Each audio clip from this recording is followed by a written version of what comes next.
Hello and welcome back to the Keto Summit. I am here with Dr. Bryan Walsh. Bryan is a naturopathic doctor. He is a critical thinker and he is a biochemist from Maryland on the East Coast of the US. Bryan, thank you so much for joining us today. Thank you for having me. I absolutely love this guy. I've got to show you something. This is something that I've been looking at this week. And this is a paper. So hopefully you can see my screen right now. And the title of the paper is really just an essay. It's not like a scientific study.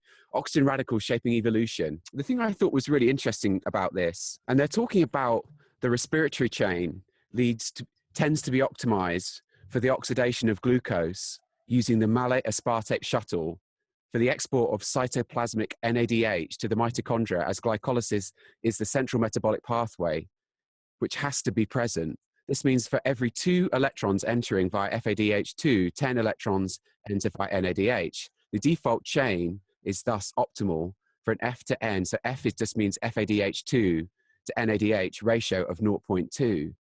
So what this is telling you is there's a certain situation that's set up by your cells oxidizing glucose. And then when you add into the mix, and you can see here I've highlighted in red, using long chain fatty acids such as palmitic, which is 16 carbons, instead will give you an F to N ratio of 0.48. In essence, complex 1 would be filled up with electrons while competing for its acceptor became much more intense, leading to free radical release. Right? So what happens is when you eat these long chain fatty acids, it changes this F to N ratio, which then creates more free radicals. And there's this beautiful diagram where they explain this. And then if I scroll down further, and this is where it gets really interesting, I think. Cells seem to have evolved mechanisms to average out or buffer mitochondrial F to N ratios as low as possible at a constant level. Of course, this is not always possible, leading to temporary fluctuations in free radical formation and mitochondrial damage of the first line of defense and or autophagy, right? So these cells might be destroyed by this increase of oxidative stress by oxidizing the long chain fatty acids. So this, I think, is a clue. Why do you think that neurons lack the ability to oxidize long chain fatty acids? They don't cross the blood-brain barrier, right? Well, with, say, any other type of cell, you might find that the cell would die. There'd be some autophagy, and that's okay. You can replace that cell. Right. But you can't do that with a neuron. Like if you lose that neuron might be part of a network that forms the memory of you holding your firstborn child. You can't just throw that away. Right. And then down here, it goes on to say, in times of starvation, this is supplemented with ketone bodies. Of course, ketones, the magic ketones, with a ratio of F to N of 2 to 6, which is 0.3, well below the minimum of even small chain mitochondrial beta oxidation. Thus, neurons can produce large amounts of ATP at minimum free radical costs. This prediction that irreplaceable cells have low F to N ratios seems to hold true. Now, I'm sure a lot of what I said just now went over your head and you're thinking, what the fuck is this guy talking about? And I can tell you that, maybe a couple of years ago, I would have been the same. Like, I have no idea what this is all about. And by doing Bryan's training course, which is Metabolic Fitness Pro, that's how I know how all these things are. That's how I know what NADH is. That's how I know what FAD2 is. And we can see FADH2, I should say. And so here is a picture of Bryan in front of his whiteboard teaching me about the electron transport chain and what NADH and FADH2 are so that I can access these beautiful essays that my chief medical officer is sending me on a daily basis. So, anyone, especially if you're a fitness professional, I would highly encourage you to sign up for this training course. Of all the training I've done, some of it is now $12,000. The Kalish mentorship I did is now $12,000. And I also did functional diagnostic nutrition, which is also pretty good. And that's now $5,000. And metabolic fitness is like a tenth of that price, right? It's still so cheap. And I would say $300. It's ridiculous. Yeah, and it's been by far the most valuable training that I've done that's giving me access to these incredible essays that my doctor sends you. So that's a little bit of an introduction with a little interesting snippet of something and a sales pitch for Bryan's training course, because I really want people to do this. I think it's the most fantastic thing. So Brian, thank you so much for creating that training. I had no idea you're going to do that. And Yeah, I should have said that. We didn't set this up. seeing those pictures of myself versus how I look now is, yeah, I'm a little scruffy right now. Well, and I have to, and we've talked about this many times. That is one of the big reasons why I did that. I call that course the course that I wish I had when I first got started, for the very reason that you just showed. Is you cannot read scientific papers, you cannot listen to certain podcasts, you cannot read textbooks unless you have a strong foundation of, basic sciences. And what you just described is great. I mean, I followed along with that study with you, and the fact that you can, and based on the course, I love that, and that was the reason why I did that, so I love seeing that sort of in real world practicality. Anyhow. So we better move on to the main topic today, which is your thoughts on the ketogenic diet and whether it may be an optimal strategy for humans to exist in. Yeah, I don't know where you want me to start. I mean, I'll give the quick disclaimer that I have experimented with ketogenic diets on myself for probably almost 2 decades. It started out for, fat loss, bodybuilding purposes back in the day. And then more recently, I experiment with it for neurological reasons. And I really test it sort of on myself. I do very well on it. I feel great on it. It's a very easy diet for me to follow. I love fat. I digest it well and easily. So I like it as a diet. I will go on record saying that. I also think that, from an evolutionary perspective, we're here today, you and I, because our ancestors were able to get into ketosis, and that was a survival mechanism. And those that could not, they didn't have any ancestors. Anyhow, so it's a normal physiological process. I think that it has therapeutic value short term. And when I say short term, I'd say anywhere from a month, maybe somebody could make an argument for about 3 months. But that's kind of where I stopped that. And you and I used this example one time over email, and it was a little pedantic, but there are a lot of things that the body does or can do in terms of survival, but it doesn't mean that that's our natural state and we should be in it. And I use the examples of traveler's diarrhea. Traveler's diarrhea, when you get an infection, is a totally normal process, and it probably helps us survive. But that's not to say that we should be pooping like that all the time. I mean, like a goose. Well, maybe that's the next big fad diet, like the traveler's diarrhea diet or whatever it is. And similarly, and so one of my sons has an anaphylactic allergy to peanuts and dairy. In fact, ate peanuts, and man, the guy was projectile vomiting, diarrhea, and that's a survival mechanism, man. But just because the body can do something doesn't mean that we need to stay in a chronic state. So I have some concerns about chronic long-term ketogenic dieting. And unfortunately, and also have you and I talked about, there just simply aren't any really well done long-term studies on low carb, high fat diet to really say if it's healthy or not. There was, you've probably seen it, I don't have it in front of me. There was a study that is used by a lot of ketogenic diet proponents, whether or not they've actually read the study and just looked at the abstract, but it was 5-year study done on people that had a certain genetic condition where they had to follow a high fat, low carb diet. I forget what the genetic, I want to say it was like a G6PD dehydrogenase, but I'm not sure if that was right. And the study, basically, the conclusion of the abstract was that over a 5-year period, we couldn't find any long-term negative effects of this low carb, high fat diet. But then the question is what were they using to evaluate that? Well, there are hundreds of different biomarkers that we could use to say whether something is good or not. So getting back to the traveler's diarrhea, would long-term traveler's diarrhea cause any issues with atherosclerosis? I would say probably not. Would it affect hydration and electrolyte balance? Absolutely. So, in this study, did they look at oxidative stress markers? Did they look at cardiovascular atherosclerosis markers? Did they look at hydration, electrolyte? Did they look at, there's so many different things to look at. How can anybody definitively say something is beneficial or not when not all the variables or markers are looked at? And the thing that I wanted to talk about today is my concerns with following a long-term ketogenic diet that have not been studied. I'll absolutely go on record. There are observations that I've had on certain biomarkers that when out of balance, typically isn't a good thing, if that makes sense. Right. So I have a handful. I don't know how much time we have to go over some of these, but there's a handful of markers that when in a normal person that's not following that type of diet, when they are out of balance, indicates some kind of dysfunction. Now, you typically see these markers also doing the same thing in people following a ketogenic diet. So that it's not a one-to-one correlation. I can't say that this is bad. They're merely concerns.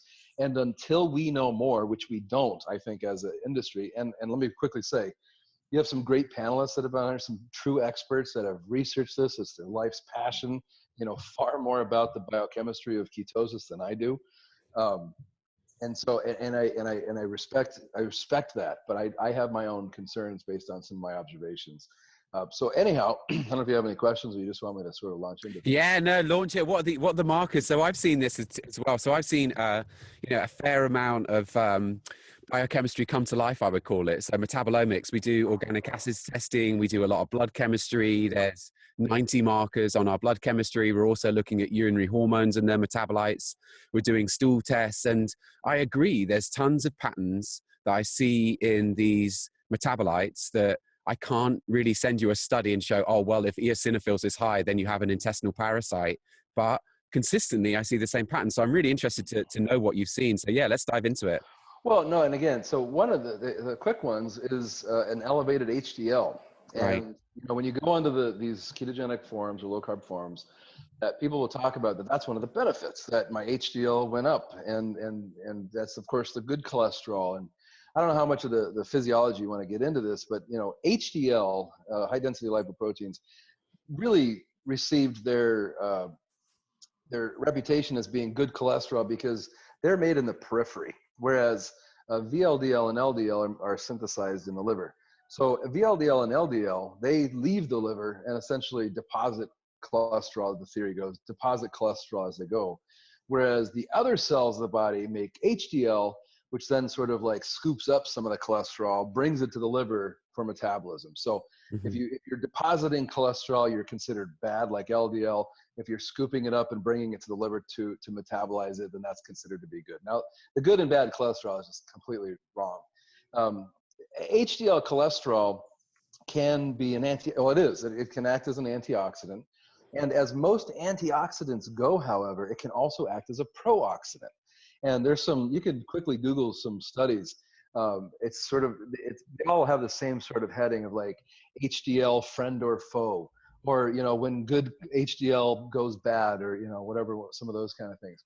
Now, here's the thing, is on a standard blood chemistry, you cannot tell if somebody's HDL is acting as an antioxidant or a pro-oxidant, if that makes sense.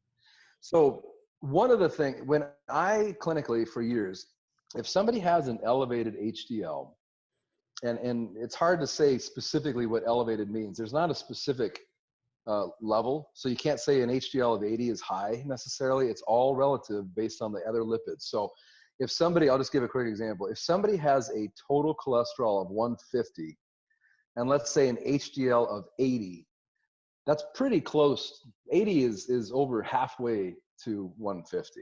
So that's pretty high HDL in that person. In somebody else, let's say they have a total cholesterol of 250, an HDL of 80 is all of a sudden not that high. So you can't say having an HDL over a given numerical value is all of a sudden high. It's really relative to the rest of the lipid markers. So that said, but anytime I see somebody with an elevated HDL, I can tell you that every single autoimmune patient I think I've ever seen has had an elevated HDL. I typically see it, and I don't like the word inflammation because it's kind of this ubiquitous term that we overuse, but it's I consider there to be maybe some excess oxidative stress, maybe some inflammation, maybe some kind of immune dysregulation. And there was a really interesting paper that looked at the NHANES data, the National Health and Examination Survey data, and they took 23,000 people, and what they were doing was looking at HDL as how it related to liver enzymes, AST and ALT. And as most studies go, they showed a positive correlation and all these things. And they even referred to, what I really liked is early on in the study, they said, we've called dyslipidemia when somebody has excess LDL, low HDL, high triglycerides. But they were talking about, and I been seeing this more and more today. That's really high. And they said we need to call that dyslipidemia also. That dyslipidemia as a term is not just about high LDL, low HDL. Mm-hmm. And so the thing is there was this table in there, and they didn't report it anywhere in the study. But there's in this table, they showed how many people, they showed different levels of, so I'll put it another way. They showed people that had an HDL below 40. They had people that had within a certain range, and then they had people that had above 80 of an HDL. The people with an HDL above 80 had twice as much cancer as people that had below 40. If that makes sense. Mm-hmm. And so what an elevated HDL can mean is liver dysfunction. So if the liver is not making LDL, it's also not metabolizing HDL, then circulating HDL, serum circulating levels will be high. So high HDL can be immune dysfunction, it can be inflammation, it can be seen in cancer, for example. Cancer HDL will usually spike up. Liver dysfunction, seeing an elevated HDL in somebody, it's not good. It means that there's something else going on. Maybe it's liver, maybe it's cancer, maybe it's excess oxidative stress or inflammation or autoimmunity. And here's the thing, what happens in ketogenic diets to HDL? It typically goes up and goes up really high, 80s, 90s, for example.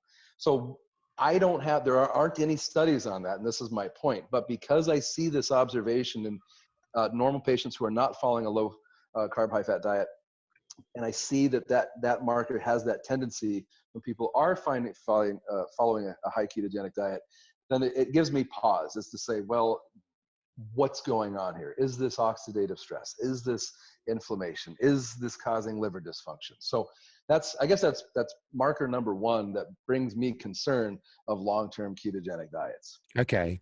And then can you talk about some of the other markers that you might look to try and pinpoint where the dysfunction might be when you see elevated HDL? Anyways, so yes, if you're thinking liver dysfunction, although I have some cool studies on this too. If it's liver dysfunction, you want to look at things like albumin. Albumin might be low, below 4.0.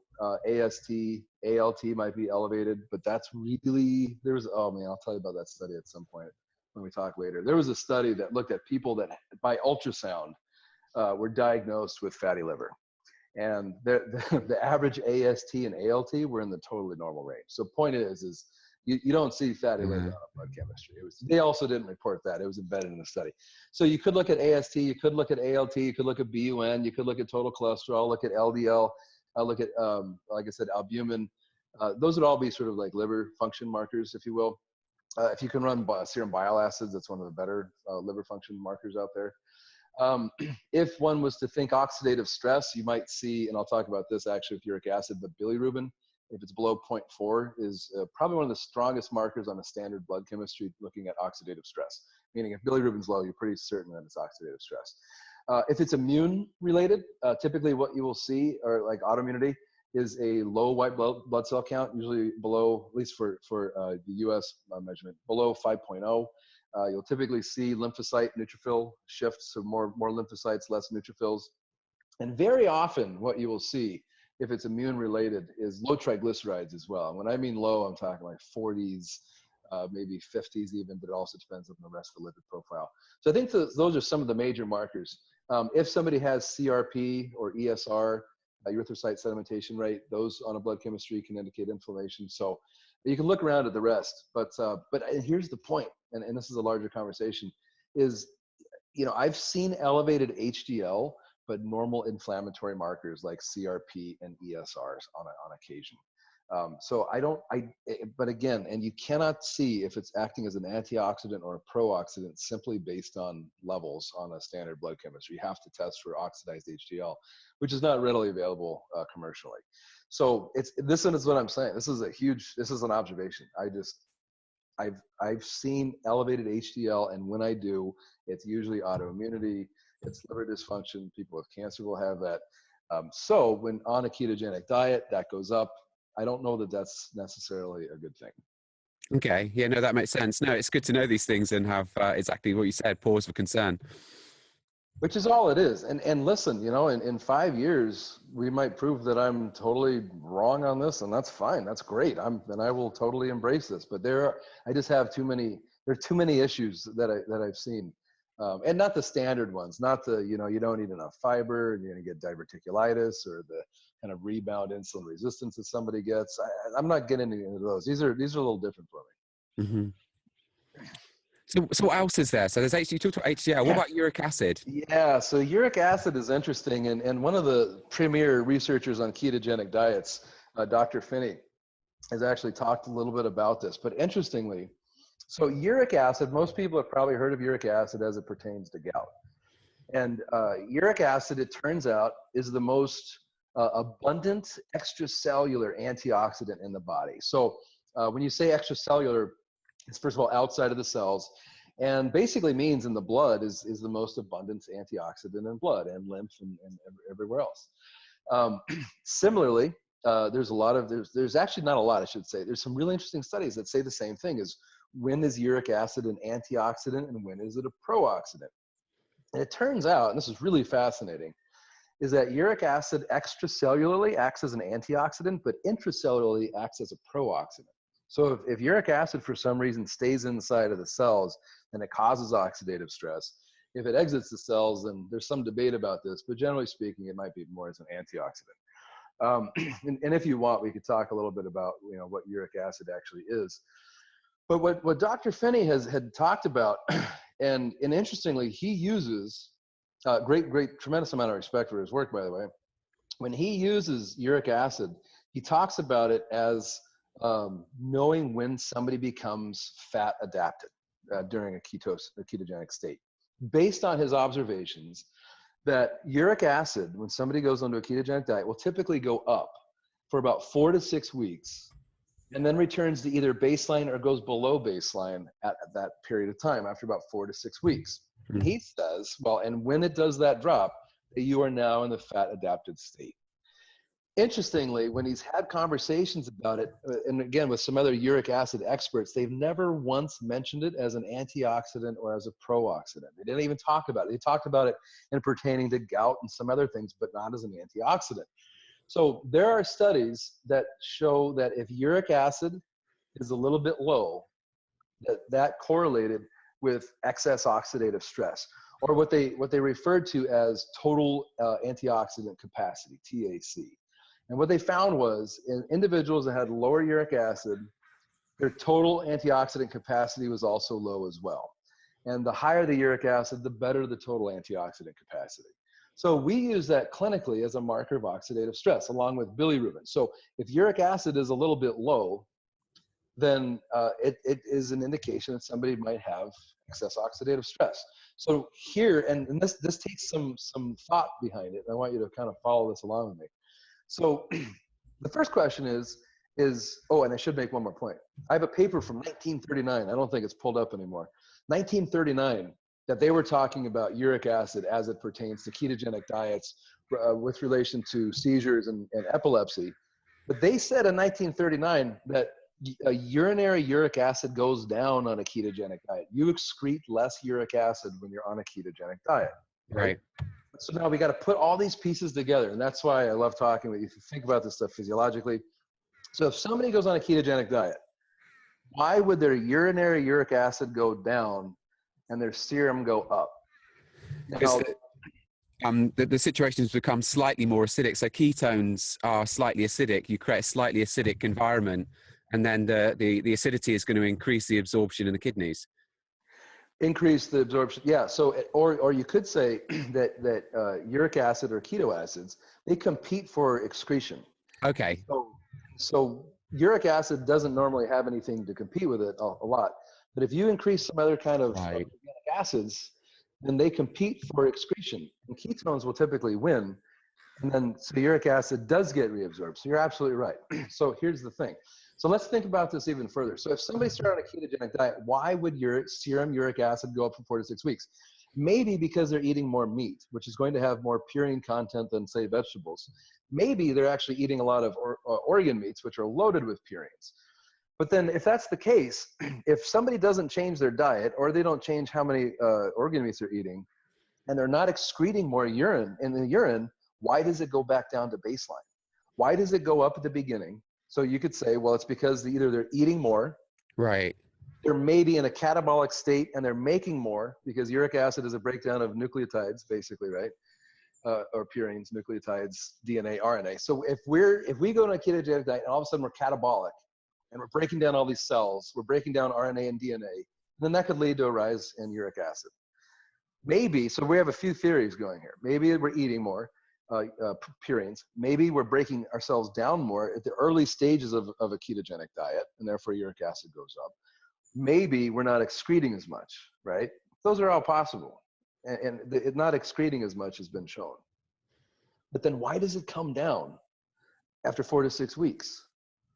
We're not excreting any more than we did before.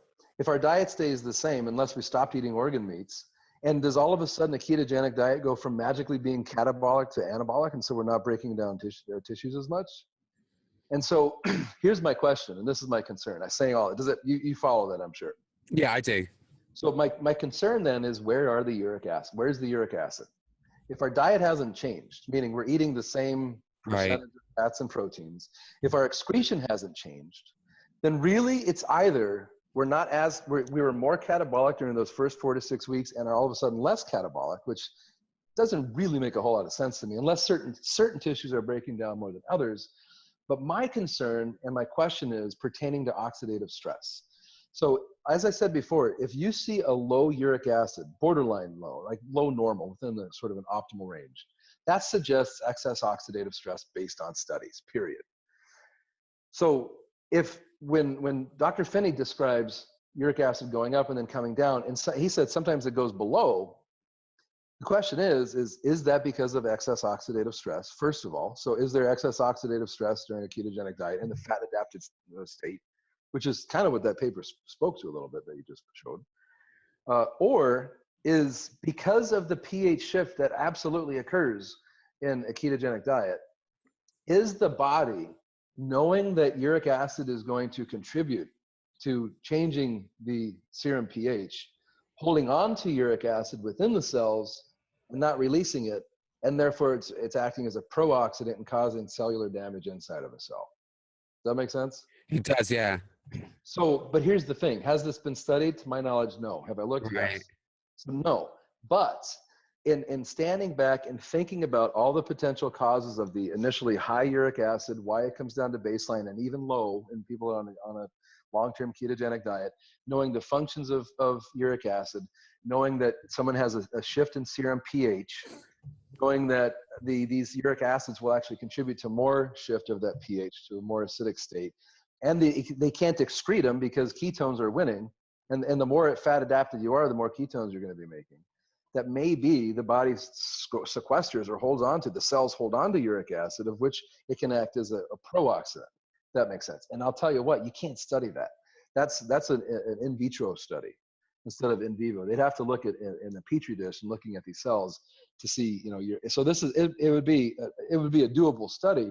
But as I said at the very beginning of this, if you see low uric acid in somebody that's following a normal diet, it can be considered an oxidative stress marker.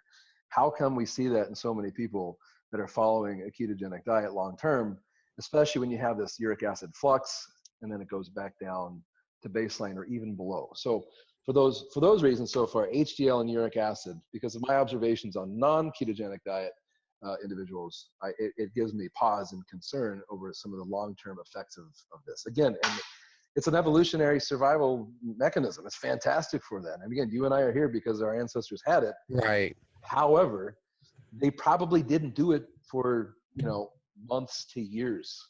Right. And have you ever looked at, so there's other markers of oxidative stress that you can look at. So for example, on the organic acids, there's 8-hydroxy-2-deoxyguanosine. Have you ever looked at those and confirmed or denied the So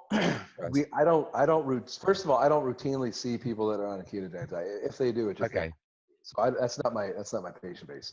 Secondly, I don't routinely run oxidative stress markers because on a standard blood chemistry, you have 3 of them that are pretty good. I am very comfortable with the studies behind bilirubin. And if it's a little bit low, that's a marker of oxidative stress. Now, what type of oxidative stress? There's a number of different markers. I'm aware of that.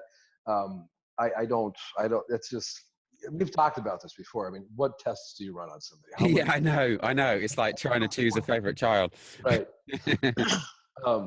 Which when they're being bad is easy to do.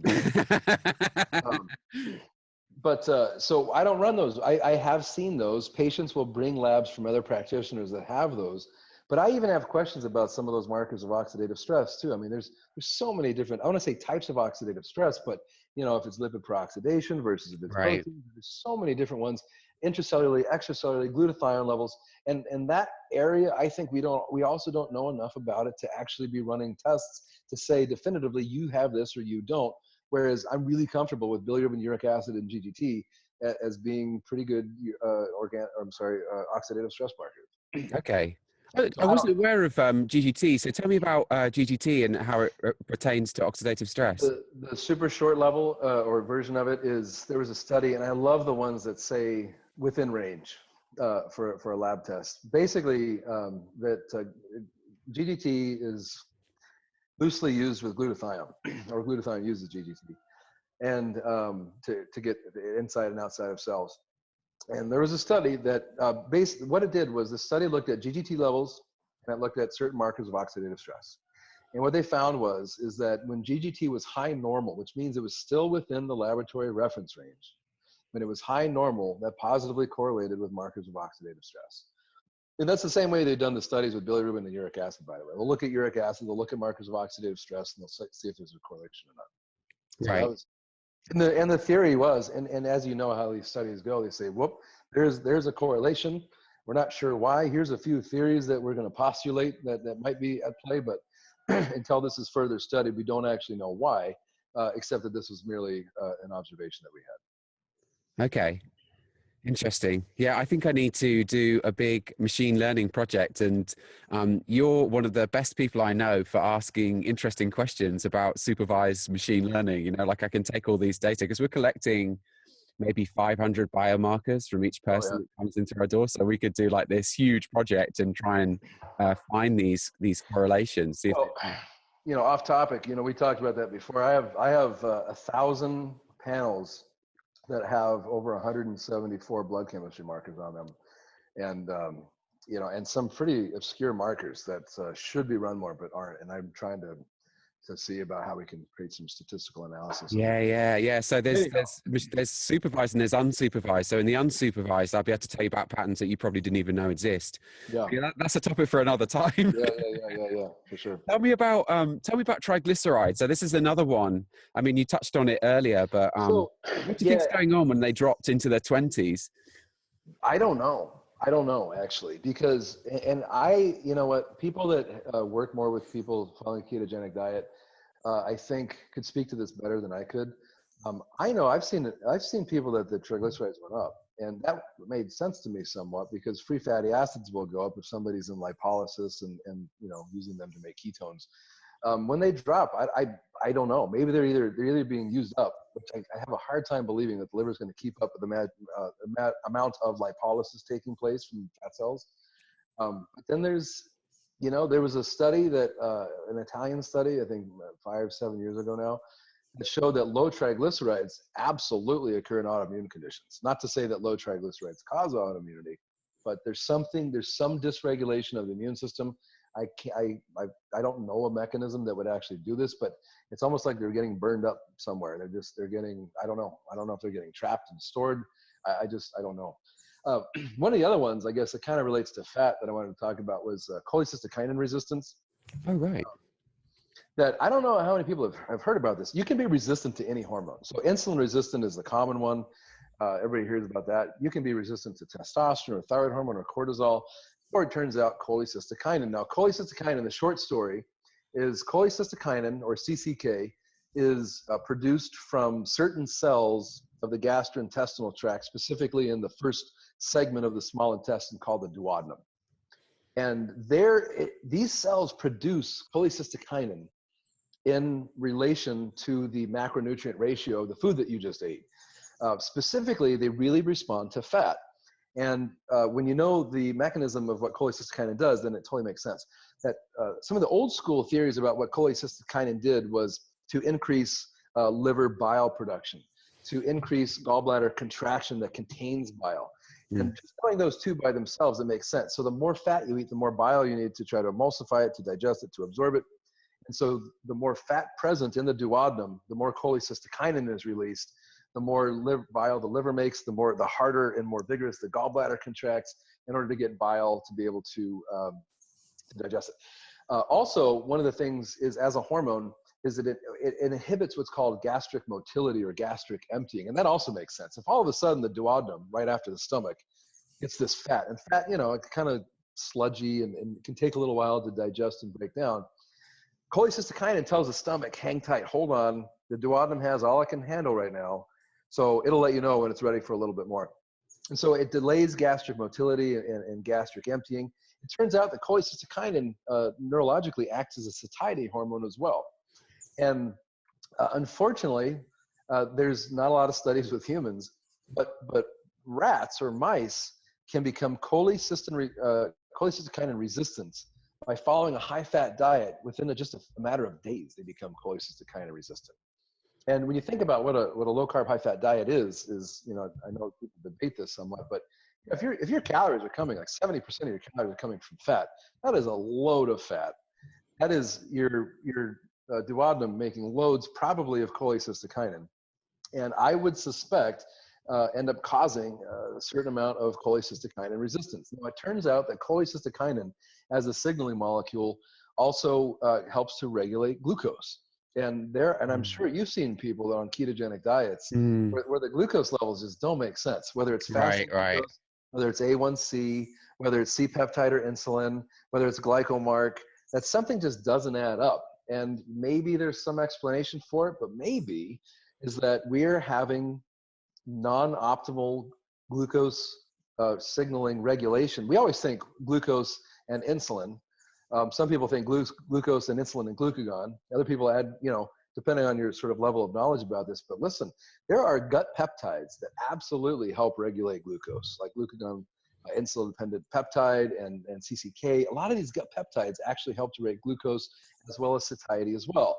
And because we have so significantly changed our macronutrient ratio to all this fat, less carbs, some fiber, a little bit of protein, what does that do? And I don't want to talk about the microbiome. I don't. The microbiome is awesome. I just don't think we know half of what we think we know about it. I agree. We're feeding those bugs all sorts of weird stuff when we change our diet over that way. And some people say it's good. Some people say it's bad. There's studies to support both sides. But this cholecystokinin is really interesting. So, and cholecystokinin is also thought to be related to gut inflammation as well. And so I guess my question is or somebody could study this, is, should we be measuring cholecystokinin in people? Should there be a study measuring cholecystokinin levels in individuals that are on a ketogenic diet? Because if it's truly cholecystokinin resistant, they're probably making massive amounts of cholecystokinin, but the cells aren't responding to it because the receptors aren't working as well, because the cells have become resistant to this level of cholecystokinin. So, the cholecystokinin stimulates the vagus nerve. It has a lot of different things. And my question is should we be messing with some of these gut peptides unknowingly that have kind of a lot of different things, glucose and parasympathetic activity and bile regulation and gallbladder contraction and a whole host of things, and some of which you probably haven't even seen before. So, I guess the question is are we creating a hormone resistance against a certain hormone because we're loading ourselves up with this much fat?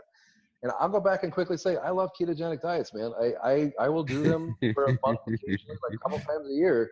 Sometimes I experiment. Sometimes it's just to hit the reset button on my life, and I just want to mix things up and confuse myself, dietarily. And I don't have an inherent problem with them. I have concerns with them long term because of some of these things that I've observed or some studies kind of allude to. Right. Do you know if it's possible to measure cholecystokinin? I've never seen that on a blood test before.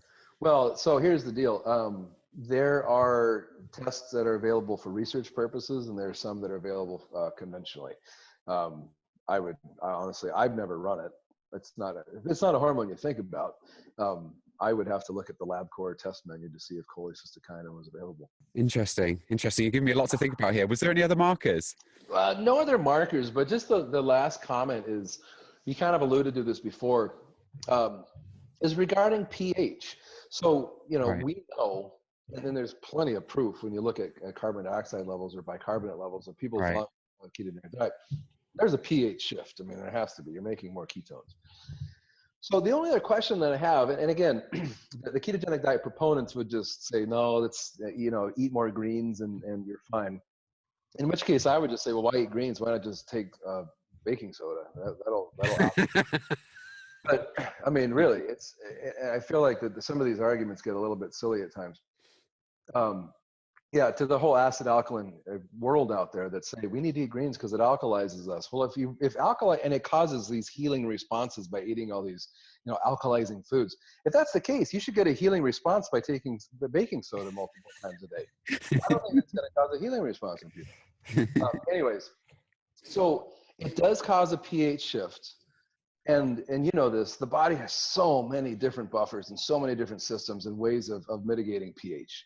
Intracellularly, it has things like phosphate. Extracellularly, a variety of different types of proteins, and the lungs get involved, and the kidneys get involved, and there's so many, which just tells you, and this is always what I try to teach, is the more processes or mechanisms in the body or systems devoted to a certain subject or topic or a process, the more important that process is.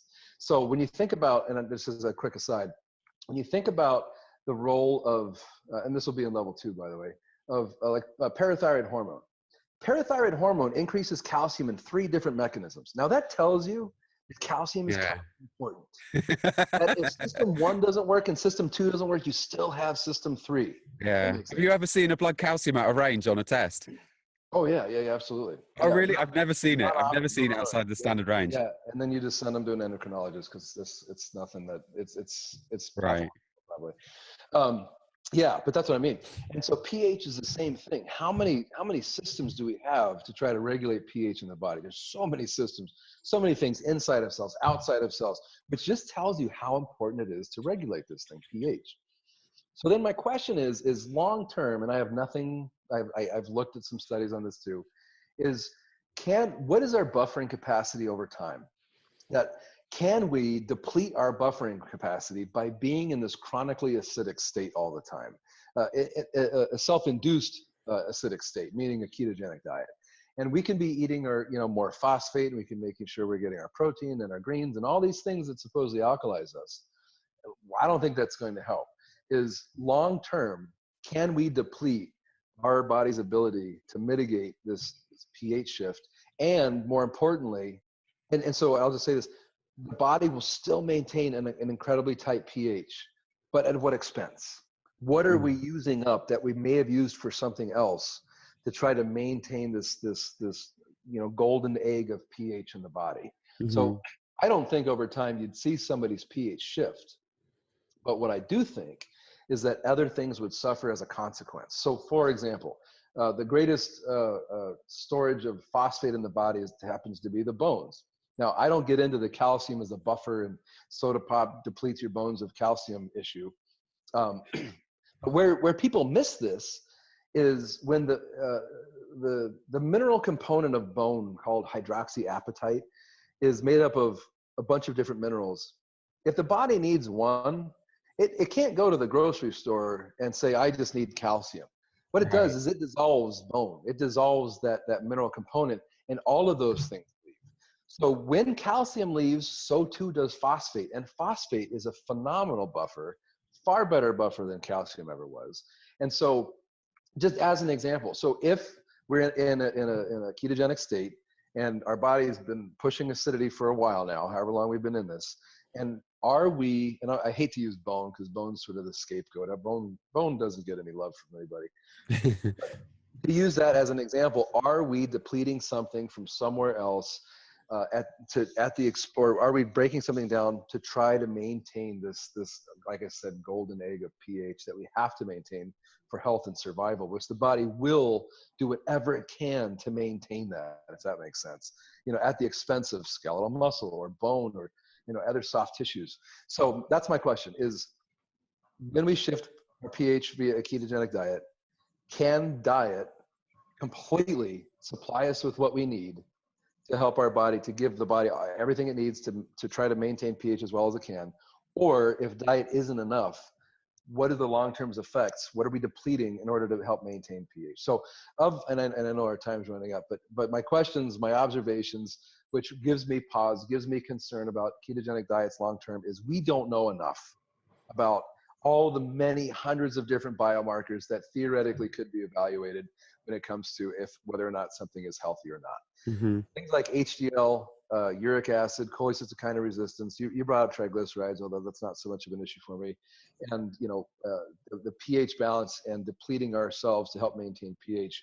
Those are unanswered questions for me. So I personally at this point can't support a long-term ketogenic diet, just because nobody knows the answers to some of these things. Mm-hmm. That was going to be my next question that I know you can't answer is, I feel fantastic on this diet. What should I do on Monday, right? Can you answer that question? No, I feel great on the diet. In fact, you know what? I have to force myself to go off. I'll be honest with you. I mean, for breakfast to eat bacon and eggs with just a shit ton of spinach, cream cheese, and or whatever on there, and with some, sesame oil, that is a fantastic breakfast. I feel phenomenal on it. I digest it perfectly. I could go exercise right after that. I love that diet. It's so easy for me to do. I sleep well. I love that diet. After a month, I'm like, all right, Walsh, you gotta go back to regular eating now. And I feel really great on it. But you also feel good on cocaine, from what I'm told. So just because something makes you feel good doesn't necessarily mean that it's good for you. Right. So I don't have the answer. I was honored that you asked me to be a part of this. What I wanted to do was just pose questions more than have answers. But because of this, I couldn't recommend a long-term ketogenic diet unless it was clinically necessary for neurological reasons. For my family, for myself, for my patients, I can say, do it for 3 weeks, do it for 6 weeks, maybe as long as 3 months. Although that's even stretching a little bit, but I think doing it a couple times a year for 3 weeks is fine. I think it's probably even health promoting. I have concerns, and it's not about exercise endurance or strength or insulin resistance rebound or any of the stuff that people talk about. I just think there's a bigger. It's a survival mechanism from a really long time ago. And I just have, so is projectile vomiting if you eat something you're allergic to. Right. I just can't imagine that that's our normal state.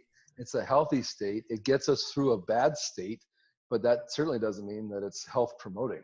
Right. No, this is why we invited you on. Tommy had this big list of people that he thought were good, and you were at the top of that list because of your ability to think critically. And I think it's good to have this stuff to think about. And I'm certainly going to do some more reading. I realize that I almost know nothing about cholecystokinin. It's just kind of something I've heard of, but not really looked into. So yeah, I got into some of the old sort of views of that. Some of the newer ones. With many of the gut peptides, there are many like bile. Bile's been around for cholecystokinin. I think I forget.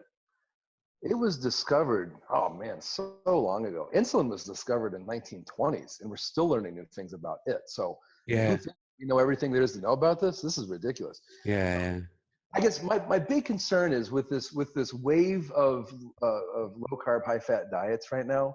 What I would hate is for us to have missed something, and for all these people that are doing it, be like, oh shit, it does cause oxidative stress of like your cardiac myocytes, and so you're causing these, all these people these cardiovascular issues. Now, on the other hand, if in 5 years people have done some killer studies on this and shows that it's totally safe, then go for it. Go long. It's fine. But we don't know enough right now. And so if you don't know, do you really want to be experimenting with these things that may have serious deleterious effects that we don't know about? And that's why I pose some of these markers, because I don't have the answers either, but I have a lot of questions, which is enough for me not to recommend it long-term for myself, my family, or my patients, but not to say that it's a bad diet. People have probably existed in ketosis for, I don't know, like what, a month, from an evolutionary perspective. If they truly had no food, or maybe longer, they probably had something around. But anyhow, so those are I have more concerns, more questions than answers. And I think that we as an industry should be really critically thinking about some of these things as well. Right. Rather than just saying, I feel good, I'm dropping some fat, it's easy. It's an easy, fun diet to follow. So anyhow. My final question is, when is level 2 going to be ready? I know I'm going to get killed by all of your fans if I don't ask when is level 2. No. we talked before. I'm getting closer. It's all in my head at this point. I've kind of, Yeah. but my wife is somewhere like 2 to 3 weeks away from having baby Walsh number 5, and that's gonna put a hamper on it because like I'm the one up with the kid at night usually to let her sleep and recover. So unless I can have the baby in my arm while I'm drawing on a whiteboard, I've just which got is this entirely this possible. image of you in front of the whiteboard No, with this little bambino strapped to your chest. listen, I've done it. I've done it live before. I've had my kids with me before. So you know, actually, in all honesty, my goal was by the end of the year. So Excellent. I will very, very much look forward to that. Like I said, it's been the best training I've done. So yeah, I would highly encourage people to check that out. Well, Bryan, thank you so much for your time. I've really, really enjoyed this and you've given me lots of things to think about. So thank you. good deal. Thanks, Chris. It was a lot of fun.